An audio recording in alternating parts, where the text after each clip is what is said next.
El amor hacia los enemigos. Bienvenidos. Iniciemos. Mateo capítulo 5 del 38 al 48. 38. Oísteis que fue dicho ojo por ojo y diente por diente. 39. Pero yo os digo, no resistáis al que es malo, antes a cualquiera que te hiera en la mejilla derecha, vuélvele también la otra. 40. Y al que quiera ponerte a pleito y quitarte la túnica, déjale también la capa. 41. Y a cualquiera que te obligue a llevar carga por 1 milla, ve con él 2. 42. Al que te pida, dale, y al que quiera tomar de ti prestado, no se lo rehuses. 43. Oísteis que fue dicho, amarás a tu prójimo y aborrecerás a tu enemigo. 44.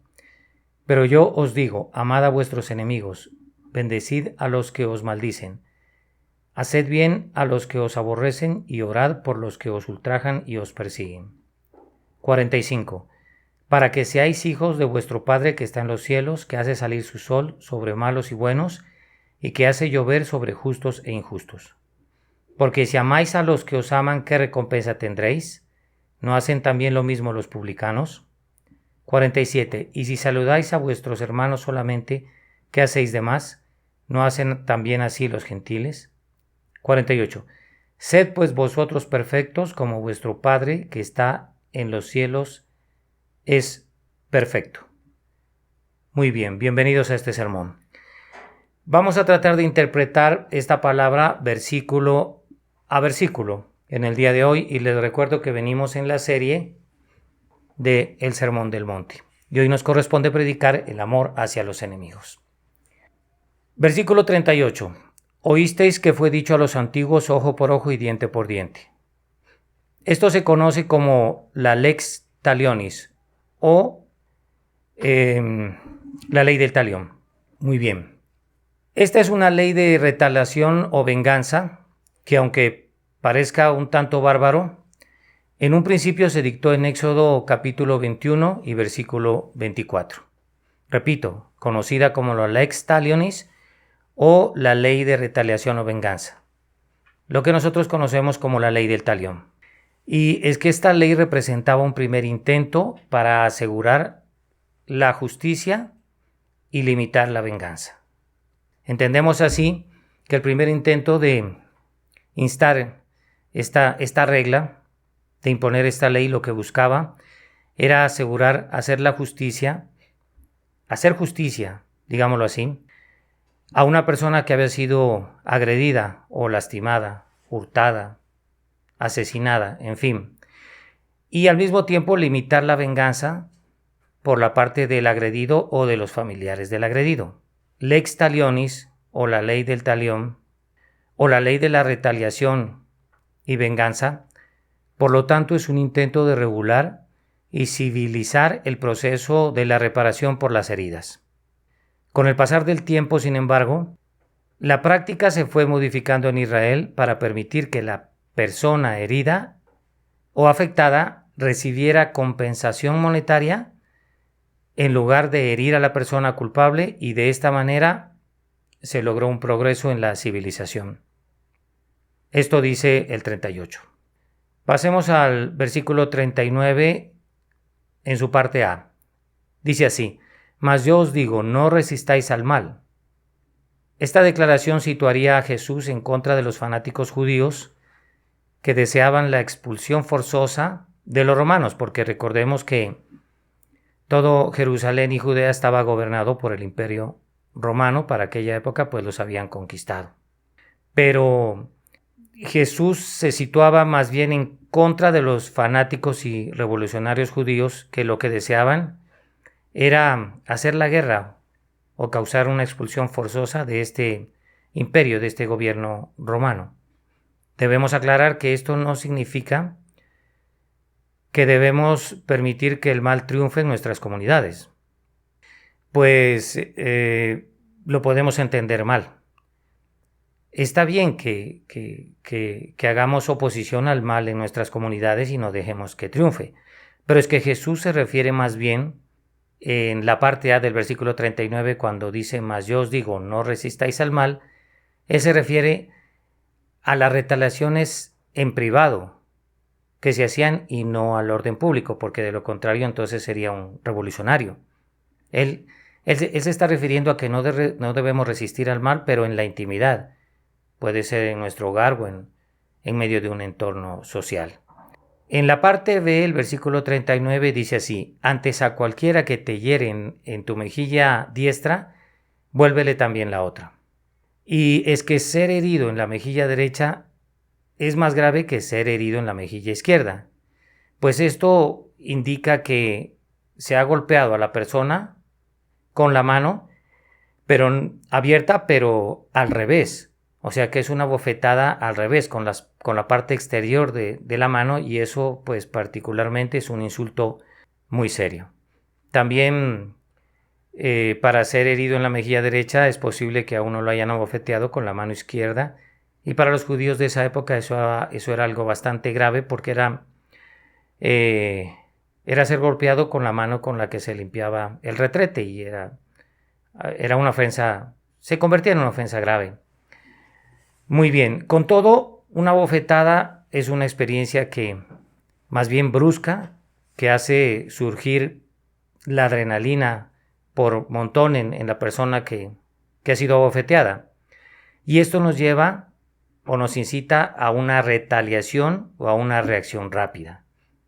No obstante, todo esto Jesús pide que vayamos en contra de nuestro instinto natural.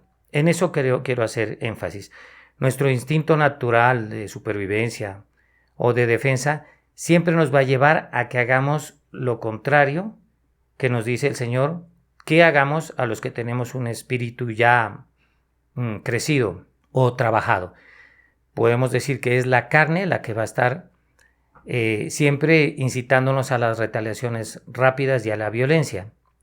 No obstante, Jesús eso es lo que nos está pidiendo, que vayamos en contra de nuestro instinto natural, que no tratemos de mantener nuestro honor, entre comillas, por medio de la venganza o de la retaliación, porque eso nos llevaría a devolver golpe por golpe, y pues mantener nuestro honor así es ilógico, es irrazonable. Y aunque lo que Jesús nos recomienda aquí parezca una reacción pasiva, la intención es aprovechar, la intención de Jesús al enseñarnos esto, es aprovechar la oportunidad que se ha dado para que nosotros mostremos nuestros valores y principios cristianos, en vez de seguir el plan del que golpea. Porque el plan del que golpea es que respondamos violentamente, que reaccionemos de esa forma brusca. Y continuamos con el versículo 40, que dice: y al que quisiere ponerte a pleito y tomarte tu ropa, déjale también la capa, o tomarte tu camisa, puede ser. Lo cierto es que la palabra ropa o camisa, si vamos al griego koiné común, se lee como chitoná, y la capa como gimatión. Entonces diría así: al que quisiera ponerte a pleito y tomarte tu chitoná, déjale también tu gimatión. Versículo 40. Lo que Jesús describe aquí es la acción legal de quitarle la camisa a otro, que se daba entre los judíos en esa época, porque si no se había pagado una deuda, quedaba legalmente habilitado la persona a la que se le debía para ir y quitarle la camisa a otro. Entonces, a esto se está refiriendo el Señor. Recordemos que una chitona o la ropa a la que se refiere cuando dice el versículo: y al que quisiere ponerte a pleito y tomarte tu ropa, una chitona es una prenda ligera como una camisa, y que al tiempo también es larga como una bata. Perfecto. Y esta generalmente se lleva pegada al cuerpo. Podríamos decir es una especie de ropa interior. Alternadamente, el gimatión o la capa, en la que el versículo dice déjale también la capa, el gimatión es una prenda también larga, como un abrigo que se lleva sobre otra prenda. Y sería bueno abrir un paréntesis para dejar claro que en los tiempos de Jesús una persona tenía un derecho inalienable a su capa. O sea que no se le podía quitar para siempre la capa. Lo que se quitaba era simplemente la camisa. Si por alguna razón especial se le quitaba la capa, esto no se podía dar sino solo por por un determinado número de días, porque el derecho a la capa era inalienable, ya que pues no solo se utilizaba para cubrirse del frío, sino que era la manta con la que se dormía en las noches. Entonces, rendir ambos o entregar ambos, la chitona y el gimatión, o la camisa y la capa, dejaría a un hombre prácticamente desnudo. Y es que Jesús está exagerando aquí para mostrar que debemos evitar el conflicto dando más de lo requerido, dando más aún de lo que nos piden. Versículo 41. Y a cualquiera que te cargue por 1 milla, ve con él 2. Recordemos que 1 milla romana es igual que 1000 pasos, ¿no? Podemos aclarar que 1 milla romana es igual que 1000 pasos. ¿De qué se trata la referencia que hace el Señor aquí? Pues bien, la ley romana permitía que sus soldados o oficiales del ejército requieran a otra persona, me refiero a un judío, a que lleve la carga que ellos llevaban en ese momento por la distancia de 1 milla. O sea que el soldado se encontraba a un judío y le decía, llévame esta carga y yo voy detrás tuyo caminando por 1 milla. Y de hecho era una regla que se debía cumplir, pues se había instaurado por el imperio. Así que el Señor Jesús aprovecha de esta situación y exagera un poco para dar la enseñanza. De hecho, Simón de Cirene, el cireneo, fue obligado a llevar la cruz de Jesús bajo esta provisión o ley, lo cual nos indica que el madero debía ser llevado hasta el monte de la calavera por los soldados que habían sido designados para este trabajo. Pero obligaron a Jesús, que era la persona que estaba condenada a muerte, a llevar el madero. Por eso tuvieron la autoridad para obligar a Simón de Cirene a que llevara por 1 milla el madero. Pues se trataba de ayudarles no precisamente a Jesús, sino a los mismos soldados. Podemos ver que esta es una obligación bastante opresiva e imaginemos el ardiente resentimiento que sentirían las personas cuando eran obligadas a llevar esta carga, pues tenían que dejar sus compromisos, sus obligaciones para llevar la carga de un soldado por 1 milla. Y eso, pensemos que si cuando dejaban la carga, de pronto aparecía otro soldado y los obligaba a llevar otra milla y así consecuentemente. Pero, en fin, Jesús pide que no nos envenenemos con resentimiento cuando nos imponen obligaciones que no nos competen, sino que más bien tomemos la iniciativa para hacerlo más, más de lo requerido. A eso es a lo que nos insta el Señor. Dice en el versículo 42, al que te pidiere dale y al que quisiere tomar de ti prestado no se lo rehuses. De nuevo, en este versículo, en el 42, la idea es ir más allá de lo requerido y actuar con generosidad. No obstante, el texto dice, al que te pidiere dale, y no dice, dale todo al que te pidiere. Esta es una aclaración de San Agustín, si mal no recuerdo, y que lo que nos explica es que si alguien nos pide algo, un servicio o algo de nuestras pertenencias, deberíamos darles, pero algo, no todo. Entonces quería hacer claridad al respecto. Bien, vayamos a Mateo 5, 43, 45. Hemos explicado técnicamente del 5, 46 al 5, 47.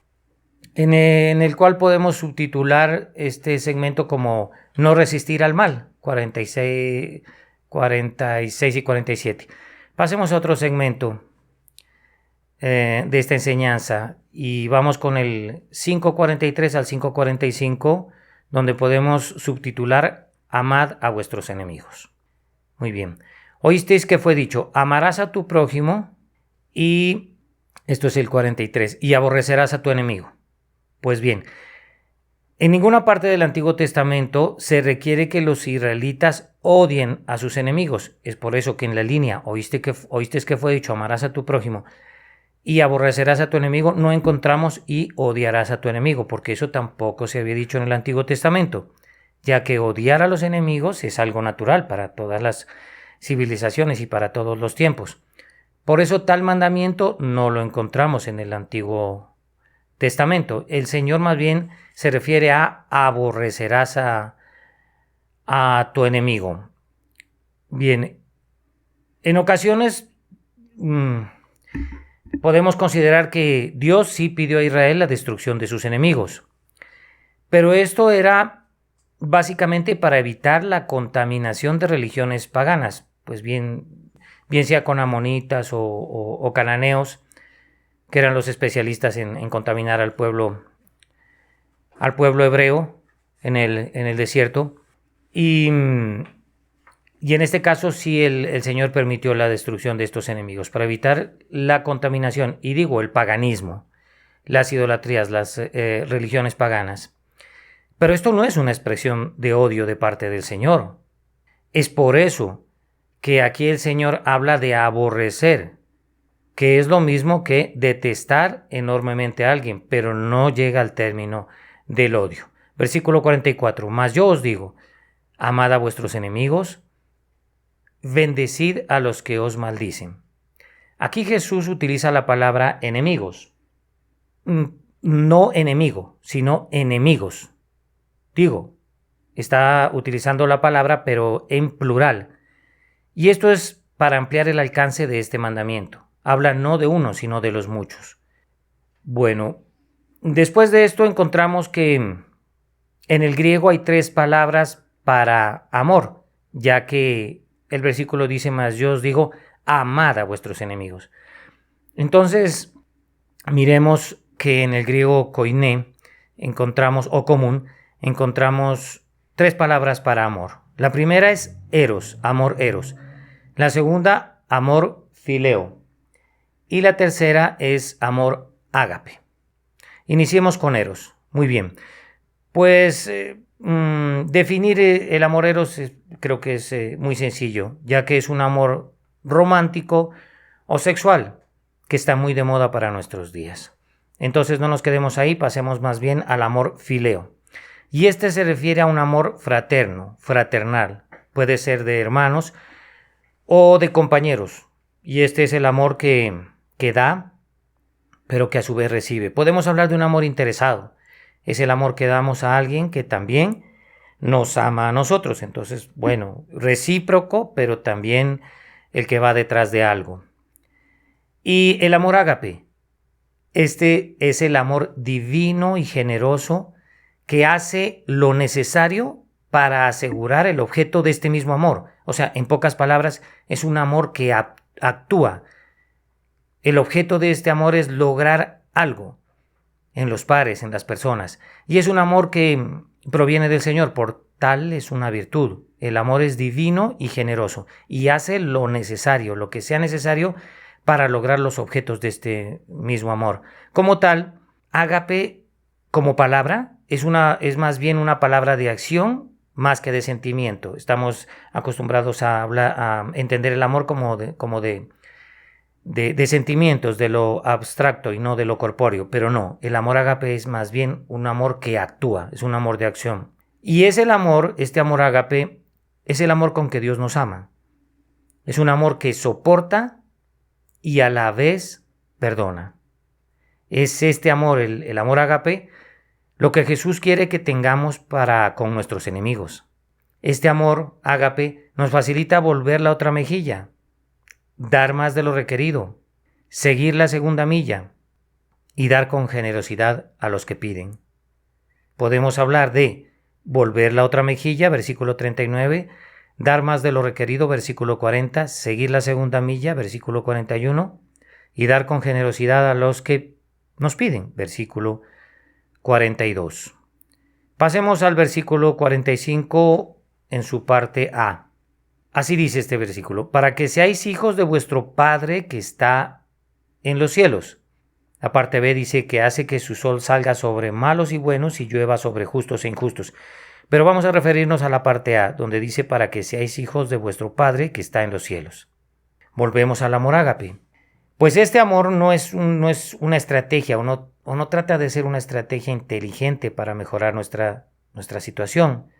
En cambio, el amor ágape busca ayudar al prójimo a mejorar su situación. O sea que es un amor ¿de qué? De acción. Que actúa. ¿En qué se relaciona con la línea que dice para que seáis hijos de vuestro Padre que está en los cielos? Muy bien. Pues a primera vista esto de amar con el amor ágape parece decirnos que nos convertimos en hijos del Padre Celestial simplemente al mostrar ágape. Bueno, y esto es verdad, pero en un sentido. Lo cierto es que Jesús no nos está pidiendo que aseguremos nuestra salvación amando con amor ágape a nuestros enemigos. En vez de eso, porque sí, podemos tomar provecho y pensar que solo con el amor ágape pues vamos a convertirnos en hijos del Padre Celestial. No. Jesús no está pidiendo que aseguremos nuestra salvación con esto. En vez de eso, la idea del Señor es que demostremos ágape hacia nuestros enemigos y así actuemos como verdaderos hijos e hijas de nuestro Padre Celestial, simplemente para reflejarlo a Él y dar un buen testimonio del Señor. Pues partamos de que Él también ama a sus enemigos. ¿Quién? El Padre. Entonces Jesús pide que seamos verdaderos hijos e hijas de nuestro Padre que está en los cielos. Un Padre, cabe anotar, que ama hasta nuestros enemigos. Él ama a sus enemigos y a nuestros enemigos. Así que Jesús lo que nos pide es que agrademos a nuestro Padre, amando a nuestros enemigos, así como también Él los ama. Creo que queda claro. Versículo 45b, que hace que su sol salga sobre malos y buenos y llueva sobre justos e injustos. Versículo 45 en su parte B. Pues esto lo vemos cada día. ¿Qué vemos? Que la lluvia no respeta líneas de propiedad, pues cae sobre la tierra sin discriminar, sin importar su dueño, si sea bueno o malo, justo o injusto. Así también el sol ilumina los campos de los justos y los injustos al mismo tiempo. Podemos ver que algunas personas bondadosas tienen mucho éxito. Para aclarar, podemos decir esto, que algunas personas bondadosas tienen mucho éxito, pero a otras no les va nada bien. Y ellos son justos, fíjense. Y el Señor hace llover sobre algunas personas bondadosas y sobre otras no. Entonces, volvemos a considerar que la lluvia no respeta líneas de propiedad, pues cae sobre la tierra sin discriminar. Y esta es la voluntad de Dios.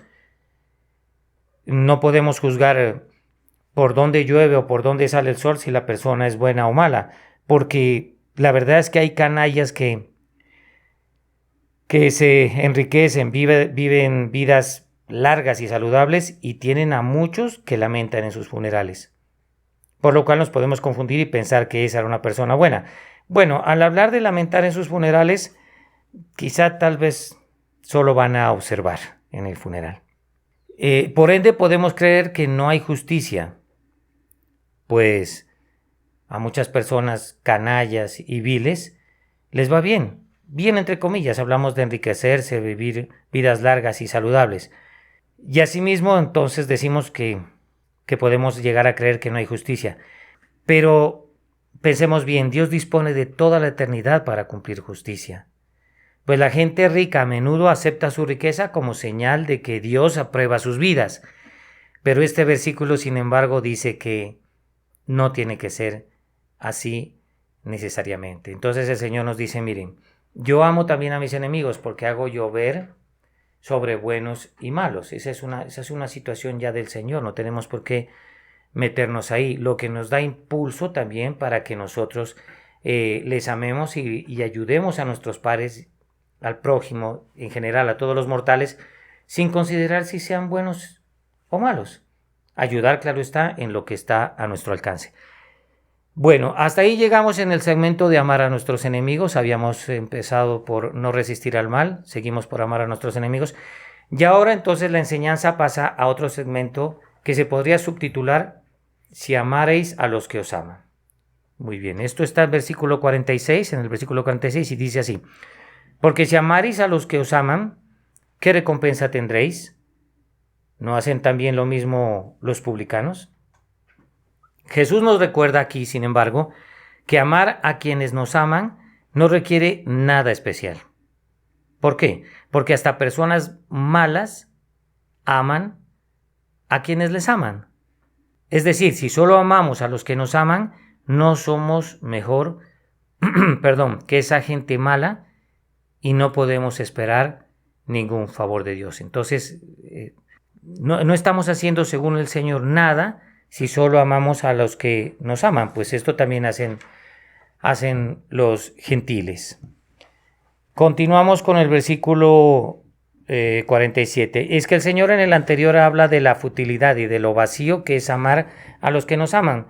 De hecho, pues nos comparamos con los gentiles. Eso no tiene ninguna virtud y no es práctico para nada. Dice en el 47, si abrazareis a vuestros hermanos solamente, ¿qué hacéis de más? ¿No hacen también así los gentiles? Bien, podemos tomar como referencia el saludo judío Shalom para hacer énfasis en que si vamos a hacer algo por las personas, incluyendo a los que sean malos, tiene que ser esto con el amor ágape, el amor que actúa, porque es práctico y trae resultados. ¿Por qué citamos el saludo Shalom, el saludo judío? Porque este es un saludo que transmite una bendición de Dios y que consiste de algo más que un saludo superfluo, superficial. Shalom es un saludo de los judíos que implica un deseo real y de corazón. O sea que si bendecir simplemente o saludar a una persona, si uno no lo hace de corazón, es hacerlo sin la implicación de que sale de un espíritu puro, de un espíritu, podemos decir, de Jesús. O sea, cuando poseemos ese espíritu podemos transmitir una bendición de Dios, pero real. Digámoslo así, la persona que solo bendice a sus familiares más cercanos, ligeramente, ellos no están rindiendo un servicio sincero y de utilidad, porque no está saliendo de ese corazón que está bautizado en el Espíritu, me refiero. Pues no se demuestra una espiritualidad especial. Y recordemos que hasta los gentiles, considerados unos analfabetos espiritualmente y en bancarrota moral, tienen algo bueno que decir a sus propias familias. Imagínense, ese tipo de personas. Por eso hablaba del saludo Shalom, que es una especie de bendición. Porque los gentiles, los analfabetos espirituales, ellos bendicen, pero bendicen así, sin un amor de acción. Y Dios espera que nosotros, sus hijos, hagamos pues mucho más que lo que hace esta gente común y corriente, que es bendecir o podemos decir abrazar, pero no sinceramente. Dios espera que bendigamos y abracemos a nuestros enemigos, pero de corazón y con un deseo real sincero, de que esta bendición se cumpla en las vidas de los que abrazamos o bendecimos. Bien, otro segmento es el de sed perfectos, y ese está en Mateo 5:48. Leamos: sed pues vosotros perfectos. Jesús, y ya vamos al final, del pasaje. Jesús concluye este pasaje difícil con un versículo difícil. Esta es una exhortación a ser perfectos como el Padre. Por eso aquí dice: sed, pues vosotros perfectos. Anotemos que el verbo expresa el futuro y sería mejor en este caso traducirlo como no sed, sino serás perfecto. Y esto no se trata de algo que ya hemos logrado, la perfección, sino de la meta que Dios quiere que alcancemos. Pero que también es una promesa que por la gracia de Dios lo imposible será posible. Al tiempo, el Señor nos pide con serás perfecto que lo seamos, pero también es una promesa que lo que parece imposible será posible. ¿Y a qué me refiero? A amar a la semejanza del amor de Dios. Eso es lo que el Señor nos está pidiendo. Entonces, pues esta fue una explicación más bien corta y técnica de todo el pasaje y quisiera que continuemos a una síntesis más sencilla del sermón o a que saquemos algunas enseñanzas simples de este mismo que son aplicables a nuestra vida. Bueno, podría decirse en primer lugar que en nuestra sociedad actual el primer impulso ante una situación en la que nos sentimos agredidos, el primer impulso, ustedes se han fijado que es la venganza, el desquite y devolver con la misma moneda. Pues en otras palabras, haciendo estas cosas nos vemos cumpliendo la misma ley del talión. Nos retrasamos al Antiguo Testamento y lo que acabamos haciendo es seguir en la ley del talión. ¿Por qué? Porque ante esas situaciones o bien venganza, o bien devolvemos con la misma moneda, golpe con golpe, el desquite, lo que vamos a hacer es seguir aplicando la ley del talión, que dice ¿cómo? Ojo por ojo y diente por diente. Si en esa época, hablamos de Éxodo 21-24, usted tumbaba un diente accidentalmente o voluntariamente a otra persona, lo llevaban ante los jueces y lo que hacían era que el que había sido tumbado el diente de un puño le tumbaba a usted otro diente y entonces, bueno, que ya quedaban a paces. No, esa no es una buena técnica y nunca lo ha sido. Pues deberíamos hacer algo. Al pensar que nuestros enemigos piensan en dañarnos o nos han dañado, también es muy sabio recordar que nosotros también en una época éramos enemigos de Dios. Éxodo 21-24 decíamos que el mismo derecho tiene el agredido a hacerle al agresor y supuestamente esto los dejaba a los dos en paz. Esta es la ley del talión o de la venganza. Pero esta ley es muy imperfecta porque termina por destruir a las dos partes, y no abre caminos de solución para ninguno de los conflictos que se pretende resolver. Entonces, ¿qué es lo que se logra? Ya se ha destruido a uno por la ofensa, entonces tiene que destruirse el otro, entonces ya son dos partes destruidas y en realidad soluciones no se abren para los conflictos porque de todos modos al que le tumbaron el primer diente siempre se va a acordar que le tumbaron un diente, pero entonces lo llevaron al otro y le tumbó el diente, entonces quedaron a paz, pero los dos siempre serán enemigos cada vez que recuerden que fueron tumbados un diente por el otro. Esto no va a resolver los conflictos jamás. Pues la violencia solo produce violencia y Jesús condena la violencia decididamente. Entonces, ¿cuál es el secreto o la fórmula contra la violencia? Pues amar a los enemigos. ¿Y qué es amar a los enemigos? ¿O qué significa? Que no respondamos frente a ellos con violencia. Simple, sencillo. Y nadie puede amar a su enemigo si no ha dado el gran paso del odio al amor. Y esto solo se logra con el poder, el valor y la fuerza del Espíritu Santo de Dios en nuestras vidas. Pasamos del odio a amor, porque recordemos, cuando no conocíamos del Señor decíamos a lo bueno malo y a lo malo bueno, o sea que al odio le decíamos amor y al amor odio, así estábamos de confundidos. También sería bueno recordar, como conclusiones de este sermón, que nunca debemos reaccionar mientras sintamos ira.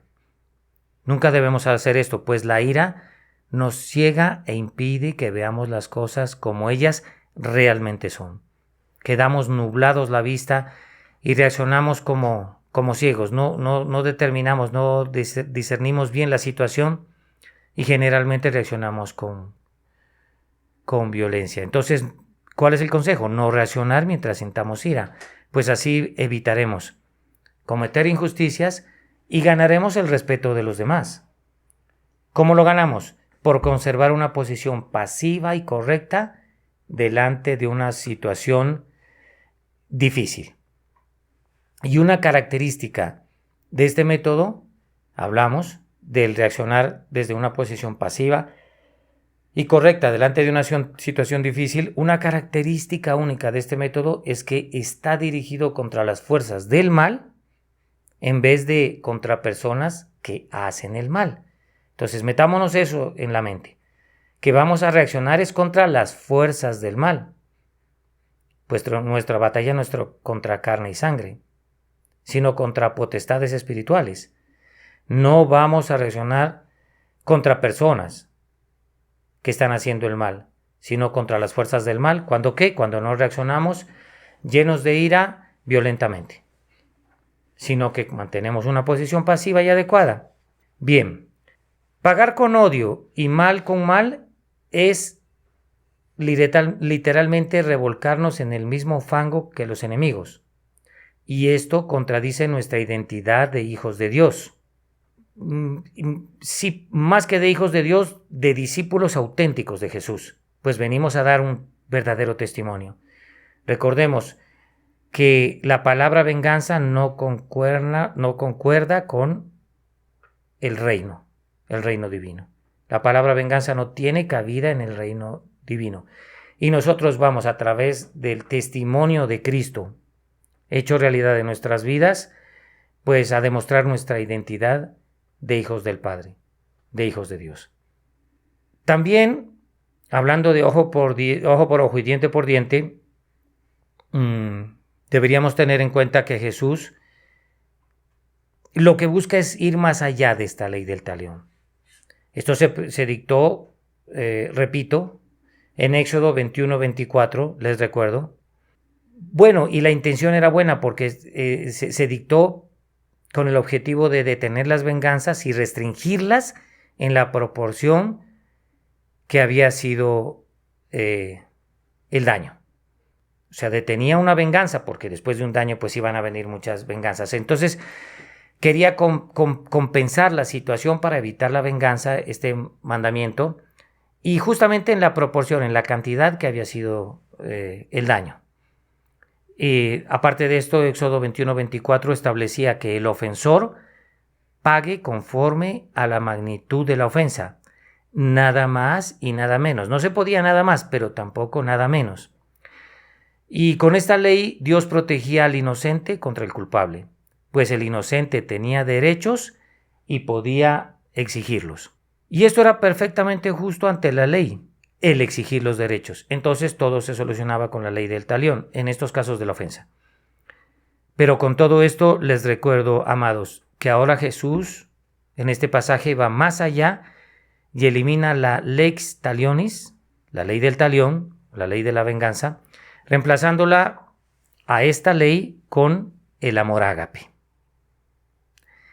No reaccionar ante la ofensa, responder bien con mal, permitir malos tratos.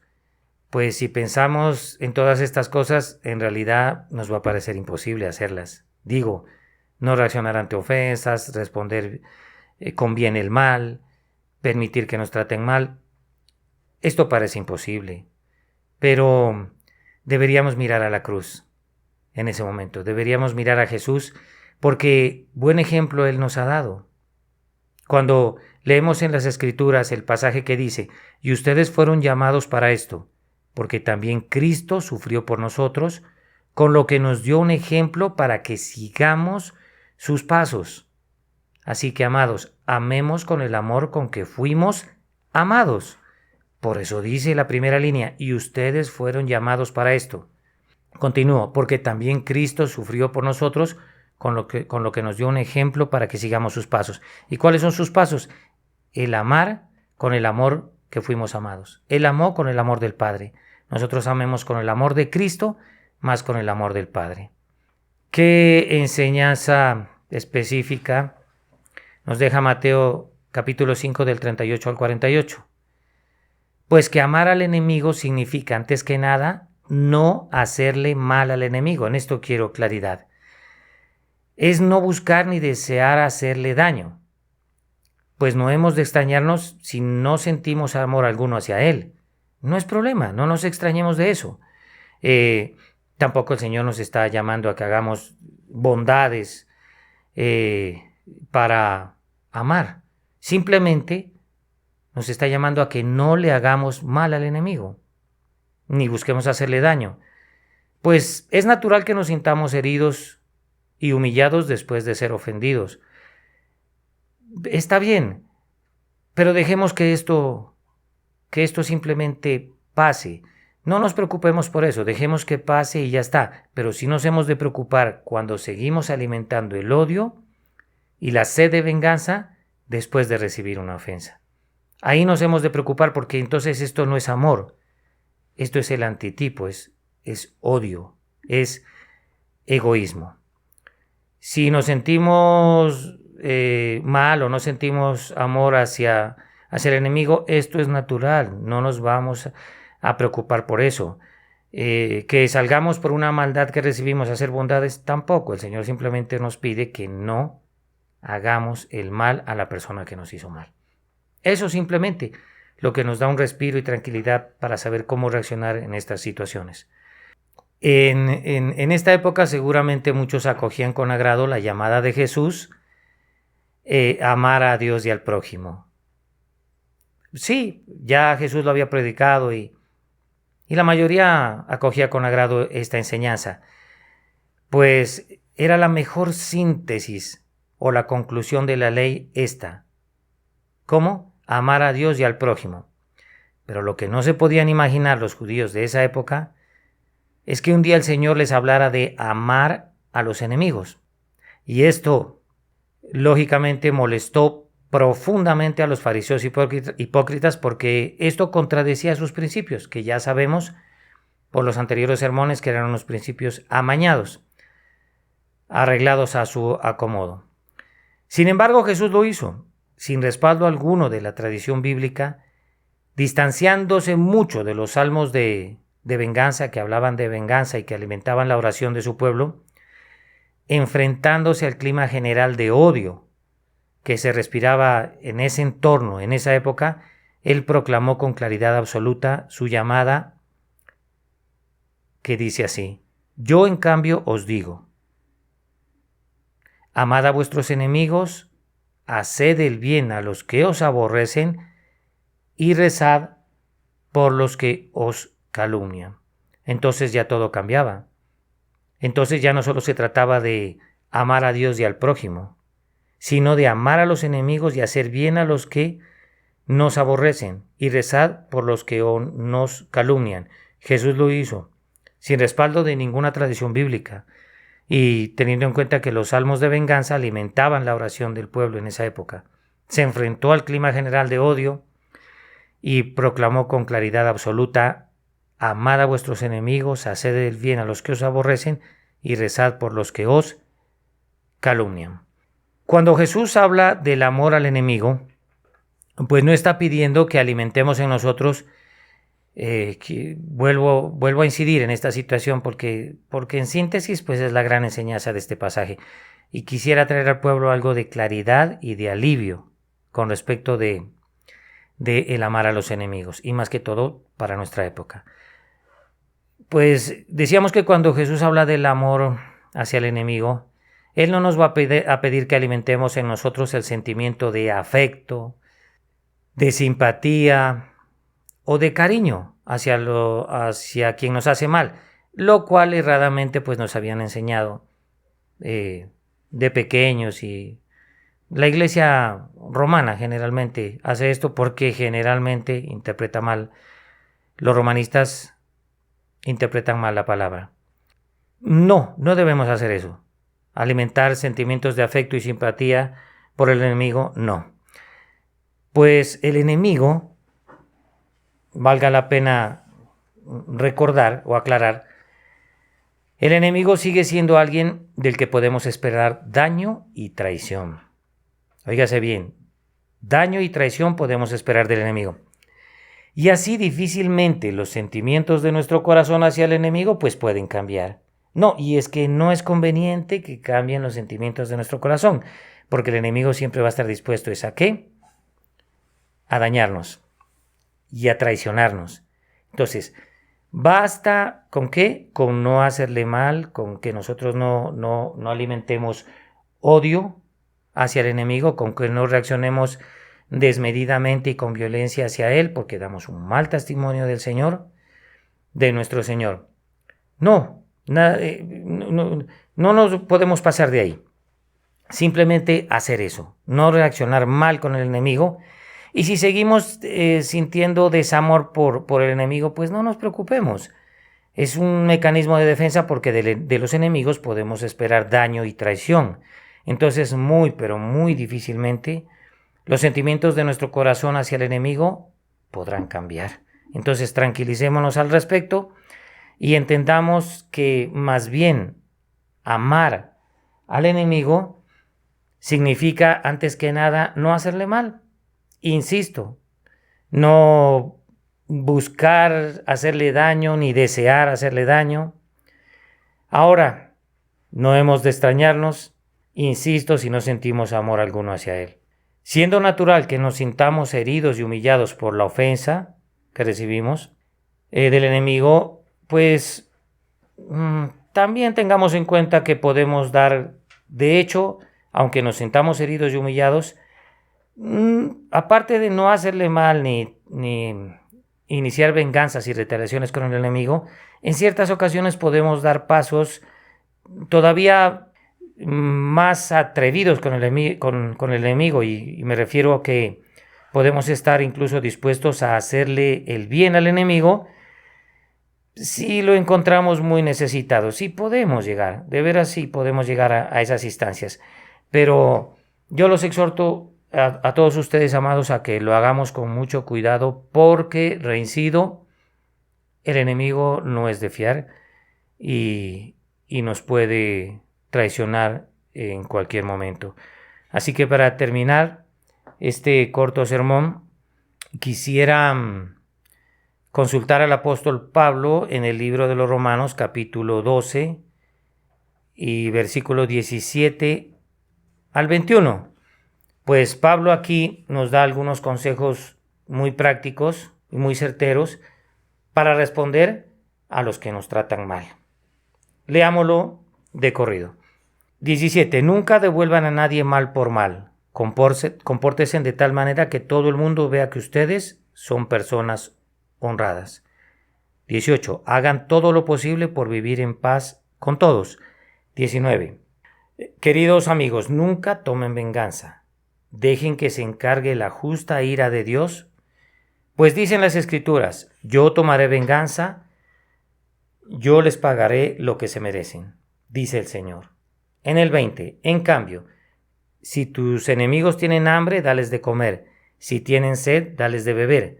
Al hacer eso, amontonarás carbones encendidos de vergüenza sobre su cabeza. 21. No dejen que el mal los venza, más bien venzan el mal haciendo el bien. Entonces, leímos Romanos, estuvimos leyendo Romanos, la carta del apóstol Pablo a los Romanos, en el capítulo 12, del versículo 17 al 21. Ahora fraccionemos un tanto este pasaje. En el 17 dice: nunca devuelvan a nadie mal por mal. Aquí la palabra clave es nunca. Si la pueden reseñar ustedes ahí en sus Biblias, sería mucho mejor. No dice no devuelvan a nadie mal por mal, no, dice nunca. A eso es a lo que nos está llamando el Señor a través de su Espíritu. Nunca devuelvan a nadie mal por mal.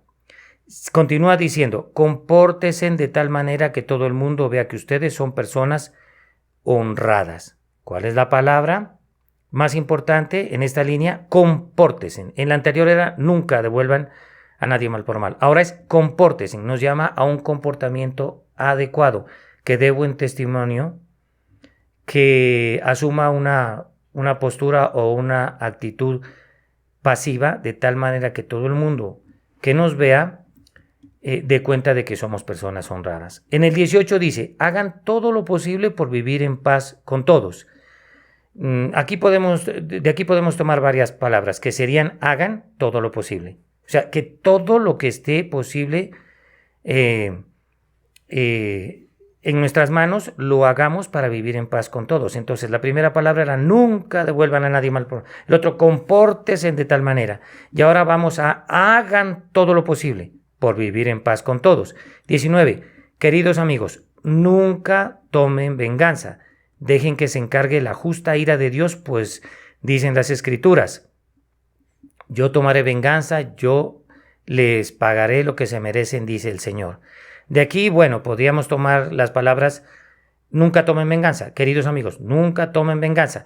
Pero yo preferiría tomar las palabras del versículo 19 que dicen: yo tomaré venganza, yo les pagaré lo que se merecen. De corrido, queridos amigos, nunca tomen venganza, dejen que se encargue la justa ira de Dios, pues dicen las Escrituras, aquí va la frase más importante de este versículo: yo tomaré venganza, yo les pagaré lo que se merecen. Entonces, ¿cuál es el afán nuestro a tomar venganza y a pagar lo que se merecen? Si nosotros tenemos un Dios poderoso, que Él se va a encargar de esta situación y nosotros no vamos a quedar manchados de deshonra o de violencia y no vamos a dar una mala imagen del Señor. Dice en el 20, en cambio, si tus enemigos tienen hambre, dales de comer. Si tienen sed, dales de beber. Al hacer eso, amontonarás carbones encendidos de vergüenza sobre su cabeza. Muy bien. Y esto dice en el 20. Quería explicarles algo acerca de esto de amontonarás carbones encendidos de vergüenza sobre su cabeza. Muy bien. El Señor está haciendo referencia aquí a la situación que se presentaba en su época, y era que en los hogares siempre se mantenía fuego. Se cocinaba, como decimos para nuestros días, con leña. Pero no se podía dejar que el fuego se apague, o sea, las brasas. Porque entonces, ¿cómo se podía volver a avivar el fuego para calentarse y para preparar los alimentos?